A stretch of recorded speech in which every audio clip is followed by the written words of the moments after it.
Buff Nation, what's going on? Hope you guys are having a wonderful day. Tomorrow, I'm going to be talking about my takeaways from Big 12 Media Day. A lot of great interviews. Brett Yormark, Coach Prime, and the Sanders boys. But before we dive into that, wanting to cover some news that is this bittersweet. We got a player that's leaving CU, but it also opens up, in my opinion, a wide open competition even further. And it's going to be really interesting to see who in camp establishes themselves as that starter and maybe that initial backup or second position at the tight end position. If you guys haven't seen this, let's go ahead and get into it. Smash that like and subscribe. Let me know your thoughts on this in the comments. But our good friend of the show, Adam Munsterteiger, will be getting together here in a couple weeks as well.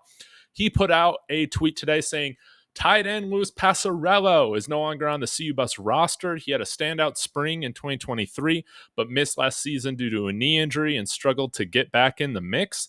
I don't know if this is more medical or like medical retirement or if he's hitting the transfer portal. I guess we'll find out those details in the coming days. But this is a bummer. He was somebody that had the most experience in our current tight end room.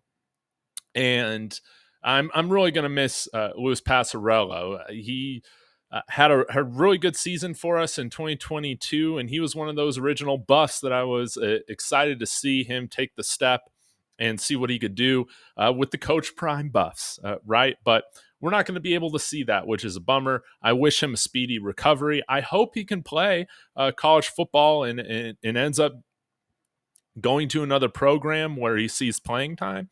But this is also something interesting to see who establishes themselves as that alpha in that room. I think a lot of us are expecting Ohio State transfer and Colorado native Sam Hart to establish himself as that starter. We haven't seen him get much run on the field, but has been at Ohio State, I think, for 3 years. And surely he's going to provide blocking ability. I think that's what we need the most. And we'll see if he can add any sort of vertical threat to this offense. I feel like that's just, icing on the cake, so to speak. But if we take a look at who might be some other sleepers, a guy that I haven't done a video on in a while, and I still am looking for some clarification because he's listed on 24/7's website. Maybe he will earn a scholarship if he doesn't have one. I was under the impression that he would be getting one, but I don't know. Charlie Williams, 6'4" tight end, 240 pounds, transfer out of UNLV, has good size, played a postgraduate year at IMG Academy, originally from Aspen, Colorado, so that's really cool that he's coming back home as well. And when we look at the rest of the depth chart, we want to look at the scholarship chart. Of course, Louis Passarello's name here will be removed, and we'll gain another scholarship spot, which will put us at 79. I think we can have total of 85, if I remember that correctly. So Sam Hart from Ohio State, Savell Smalls making the transition over to tight end. He played tight end in high school in Washington State as well.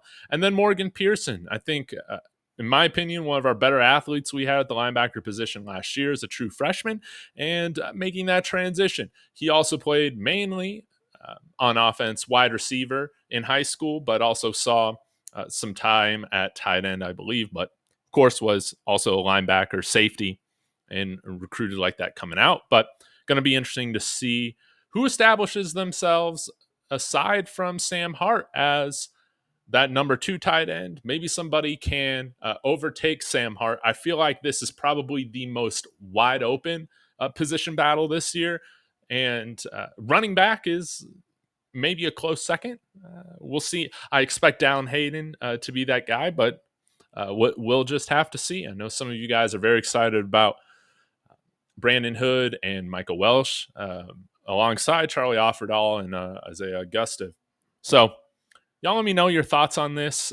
This is, again, bittersweet news to hear this, that Louis Passarello isn't going to be on the squad this year, but I hope that he finds himself a good situation and that he's able to take all the time that he needs to have a fully healthy or full recovery, so to speak. So you guys let me know your thoughts on this as well.